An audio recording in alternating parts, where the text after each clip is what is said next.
और फिर अचानक से एक दिन तुम्हारी बारी आएगी और तुम्हें वो सब मिलेगा जिसके तुम हकदार हो। तो बस तब तक सब्र और शुक्र करते चलो। So good morning everyone, welcome back to my blog. और आज हम वापस से उठ चुके हैं हमारे ड्रीम की ओर अग्रसर होते हुए। ठीक है, आज बहुत सारी चीज़ें हम करने वाले हैं हमारे दिन में और मैं आपको बताऊंगा कि मेहनत होती कैसे है। ठीक है, और मैं आपको बताऊंगा वो सब चीज़ें जो एक स्टूडेंट के माइंड में चलती है जब वो प्रिपेयर कर रहा होता है कोई भी एग्ज़ाम, चाहे वो यूपीएससी हो, चाहे वो कोई सा भी एग्ज़ाम हो। आज हम घुसेंगे एक स्टूडेंट के मन के अंदर, ठीक है, कि वो क्या फील करता है, क्या प्रॉब्लम्स वो फेस करता है अपने रोज़मर्रा की एफर्ट्स के अंदर। ठीक है, तो शुरू करते हैं इस ब्लॉग को और मैं आशा करता हूँ आपके दिन बहुत अच्छे जा रहे होंगे, आप खूब सारी मेहनत कर रहे होंगे। बने रहिए आपके ब्लॉग, आपके खुद के ब्लॉग्स के अंदर। ठीक है, तो सबसे पहली चीज़, अगर आप रूम पे रह के पढ़ते हो या फिर आप कहीं भी एक रूम में हो जहाँ पढ़ रहे हो, सबसे पहला रूल, आपको सुबह सुबह बाहर निकलना चाहिए। देखो, या तो आप फिजिकल एक्टिविटी कर लो जैसे कि जिम हो गया या फिर रनिंग हो गई, पर सबसे बेस्ट बताऊँ तुम लोगों को, बाहर निकलो अपने रूम से सुबह सुबह। आपको ना सुबह सुबह स्ट्रीट एनिमल्स मिलेंगे, उनसे इंटरेक्ट करो, कोई भी एक एक्टिविटी करो, वॉक करके आओ। तो आपका दिन भर आपका मन एकदम एकदम एक जगह रहेगा। ठीक है, करके देखो ये चीज़। चलो आपको दिखाता हूँ कैसे करते हैं, चलो आ जाओ।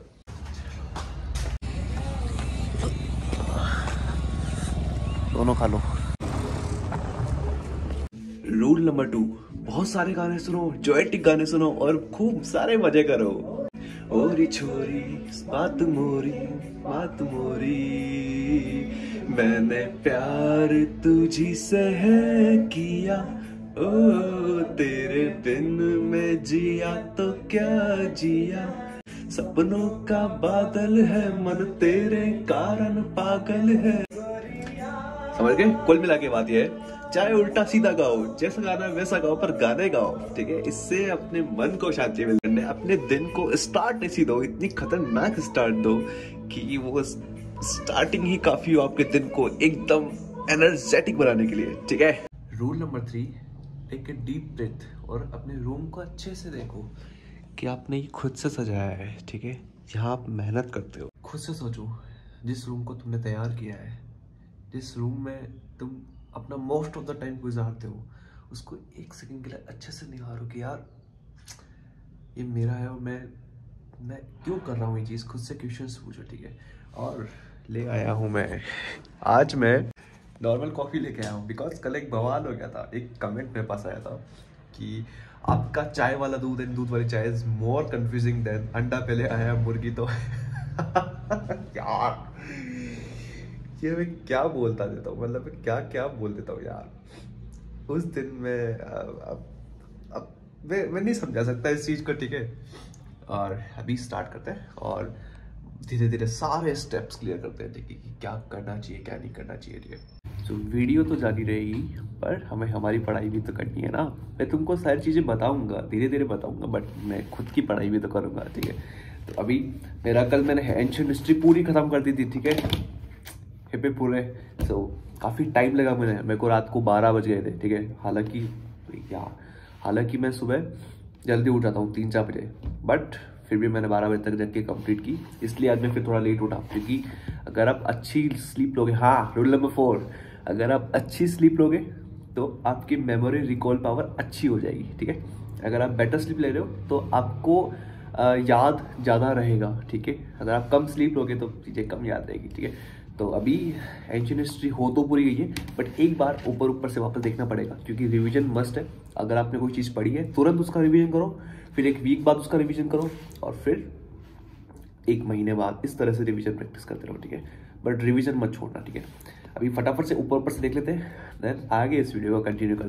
वीडियो मिस मत करना, अभी बताऊंगा तुमको मैं कि कितनी इजीली तुम 16 आवर्स ऑफ स्टडी को अचीव कर सकते हो। ठीक है, बाकी मेरा भी ऑलमोस्ट रिवीजन हो चुका है और एक बार और देख लिया है मैंने। अरे कहाँ गया ये पढ़ते पढ़ते, अभी तो यही था, यहीं पे हूँ। एक्चुअली क्या है कि बहुत दिन से तुमको मैं एक ही चीज़ दिखा के बोर कर रहा था कि नहाने जा रहा हूँ फिर खाना खा रहा हूँ, सेम चीज़ वही तारक मेहता चल रहा है। थोड़ा सा चेंज करने की आवश्यकता थी और हमने चेंज कर दिया। ठीक है, और अब बात करते हैं वीडियो के मेन टॉपिक पे। जो है 16 आवर्स ऑफ स्टडी, ठीक है। तो एक मेरे पास एक प्रॉब्लम भी थी, एक इशू था किसी का, वो रेज करना था। उन्होंने कहा था कि भैया सिटिंग हावर्स कैसे डिसाइड करें, किस तरह से रेस्ट, सिटिंग हावर्स और ये सब चीज़ें डिसाइडेड हो, ठीक है। तो उस चीज़ पे बात करते हैं। मैं आपको मेरा टाइम टेबल बताता हूँ। आई होप आपको उससे आइडिया लग जाए कि आप 12 to 16 आवर्स की स्टडी किस तरह से निकाल सकते हैं, ठीक है। बताता हूँ। अब देखो, ये है मेरा 12 आवर्स ऑफ स्टडी प्लान, जिसको आप 16 में भी कन्वर्ट कर सकते हो बहुत इजीली, ठीक है। अब आप देखो, इसके अंदर मैंने 7 × 12 × 5 का रूल लगाया है। मतलब 7 घंटे की नींद, 12 घंटे की पढ़ाई और 5 घंटे का रेस्ट। और ये भी इतना अच्छे से मैनेजमेंट है, आपको दिखाता हूँ। देखो, सुबह हम अगर 6 बजे भी उठते हैं तो आधे घंटे तक आप फ्रेशन अप हो लो, 30 मिनट्स के आसपास, ठीक है। फिर 6:30 से 7:30 1 घंटा आप रिवीजन करोगे। क्या रिवीजन करोगे? जो पिछली रात को पढ़ा था, ठीक है। उसके बाद 7:30 से 8 आधा घंटा आप नहा लो, आप पूजा कर लो, जो भी आपको करना है वो कर लो, ठीक है। फिर 8 से 10 2 घंटे पढ़ाई करो, कोई भी एक चीज़ उठा लो, ठीक है। फिर 10 से 10:30 आधा घंटा ब्रेकफास्ट हो गया, रेस्ट हो गया, ठीक है। उसके बाद 10:30 से 12:30 फिर वापस 2 घंटे की पढ़ाई। देखो 5 घंटे की पढ़ाई हो चुकी है और पता भी नहीं लगेगा आपको, ठीक है। फिर 1 से 4 स्टडी, 3 घंटे का स्लॉट, ठीक है। उसके बाद में फिर 4 से 5 1 घंटा रेस्ट भी कर सकते हो, रिवीजन भी कर सकते हो। रिवीजन करोगे तो 12 से 13 घंटे हो जाएगी स्टडी, ठीक है। फिर 5 से 7 2 घंटे वापस स्टडी, ठीक है। फिर 7 से 9 2 घंटे आप रेस्ट कर सकते हो, डिनर कर सकते हो। फिर 9 से 11 2 घंटे की वापस स्टडी। अब यहाँ पे 11 से 6 हालांकि स्लीप 7 घंटे की है, बट होता ये है कि ये उस टाइम का टाइम टेबल है जब मैंने मतलब अच्छे खासा टाइम था एग्ज़ाम में। बट अभी जो ये 11 से 6 7 घंटे की नींद है ना, ये अब कम हो गई है, ठीक है। ये 7 घंटे की नींद अभी 4 से 5 घंटे की हो गई है। तो कितना बड़ा? 6 7 2 घंटे ये, ठीक है। 2 से 3 घंटे ये, और 1 घंटा और रिवीजन वाला और रेस्ट वाला जो ऐड है 4 घंटे वो। तो 12 घंटे का वैसे भी स्टडी प्लान, और 4 घंटे जो हमने रेस्ट और स्लीप में से चुराए हैं थोड़े थोड़े।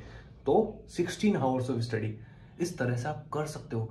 और इस तरह का टाइम टेबल आपको पता भी नहीं लगने देगा, ठीक है। एक तो होता है आप लगातार पढ़ रहे हो, एक मतलब 5 10 घंटे लगातार पढ़ रहे हो, उससे पढ़ाई नहीं होती है, ठीक है। आप बोर हो जाओगे। बट अगर इस तरह का टाइम टेबल आप बना रहे हो, बहुत ईजी हो जाएगा आपके लिए, ठीक है ना। और यही था हमारा रूल नंबर 5 कि आप अच्छे टाइम टेबल से 16 आवर्स ऑफ स्टडी भी अचीव कर सकते हो, ठीक है। रूल नंबर 5 याद रखना, ठीक है।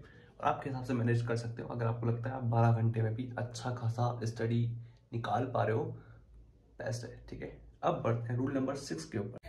अब इसे हम रूल नंबर 6 बोलें या प्रॉब्लम नंबर बोलें, बट बात एक ही है कि हमारे माइंड को रिलैक्स कैसे रखें और साथ में कैसे दिन भर मोटिवेट रहे, ठीक है। देखो, अगर आप लोगों का गोल एक सिचुएशन के ऊपर बेस्ड है कि कोई सिचुएशन हुई आपकी लाइफ में, देन आपने कोई गोल डिसाइड किया, तो वो लंबे टाइम तक चलता है, ठीक है। बट अगर आपने सोचा हुआ है कि नहीं मुझे ये बनना है, जैसे मान लो कि मुझे IAS बनना है, बट उसके लिए आपके पास में एक साफ नियत और एक क्लियर विजन होना चाहिए। आपको जब तक पता नहीं है ना कि आप IAS क्यों बनना चाहते हो या IPS क्यों बनना चाहते हो, तब तक वो चीज़ अचीव नहीं हो सकती है, ठीक है। जैसे कि आप में से बहुत से लोग कहते हैं कि हाँ मुझे IAS बनना है, मुझे IPS बनना है, और आप लोग YouTube पे जाते हो और IAS entry video, motivation video, ये वीडियो वो वीडियो आप सर्च करते हो। बट कभी आपने खुद से पूछा है कि मुझे IAS क्यों बनना है? अगर मैं आपसे पूछूं कि आप लोग बताओ, ठीक है, आप लोग आज कमेंट में बताना भी है मुझे चीज़, ठीक है। आपसे क्वेश्चन पूछता हूँ, अगर आपका ड्रीम है IAS बनना, IPS बनना, IFS बनना, IFOS बनना, IRS बनना, तो आप वो क्यों बनना चाहते हो? एक रीज़न बताओ मुझे कि आप इसलिए IAS बनना चाहते हो या IPS बनना चाहते हो। अगर वो रीज़न आप फाइंड आउट कर लोगे, जिस दिन आपको ये पता होगा ना कि मुझे इसलिए बनना है, वो मोटिवेशन अपने आप आ जाएगी। और रही बात माइंड को रिलैक्स करने की, मैंने अभी आपको टाइम टेबल बताया मेरा, इस तरह से एकदम परफेक्ट, इतना प्यारा सा टाइम टेबल आप बना सकते हो, ठीक है। और साथ में सुबह सुबह ही मैंने बताया था, माइंड को रिलैक्स रखने के लिए आप अच्छे अच्छे सॉन्ग सुनो, अच्छी अच्छी चीज़ें करो, ठीक है। बाहर निकलो, थोड़ा सा रूम से बाहर निकलो, अच्छे गाने सुनो, ठीक है।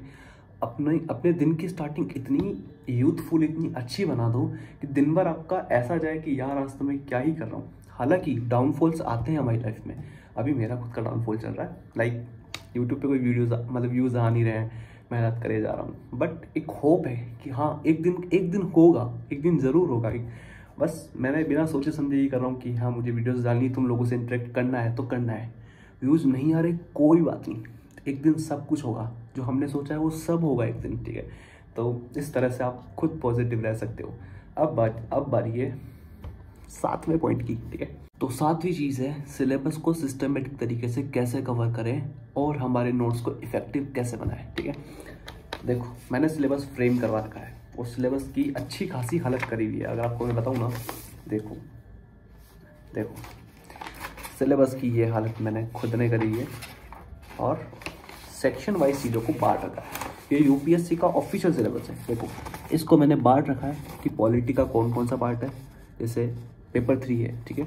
तो पॉलिटी का कौन सा पार्ट है, कॉन्स्टिट्यूशन का क्या पार्ट है, गवर्नेंस का क्या पार्ट है और आईआर का क्या पार्ट है। सेम ईयर पेपर 4 है, जनरल स्टडीज़ पेपर 3, ठीक है। इकोनॉमिक्स का क्या पार्ट है और इसी के अंदर ह्यूमन इकोनॉमिक ज्योग्राफी का क्या पार्ट है, इसी में साइंस एंड टेक का क्या पार्ट है, इसी के अंदर एनवायरमेंट और डिजास्टर मैनेजमेंट का क्या पार्ट है और इसमें ही इंटरनल सिक्योरिटी का क्या पार्ट है। तो सबसे पहले तो जो आपके पास सिलेबस है ना यूपीएससी का, उसको तोड़ के डिवाइड करो।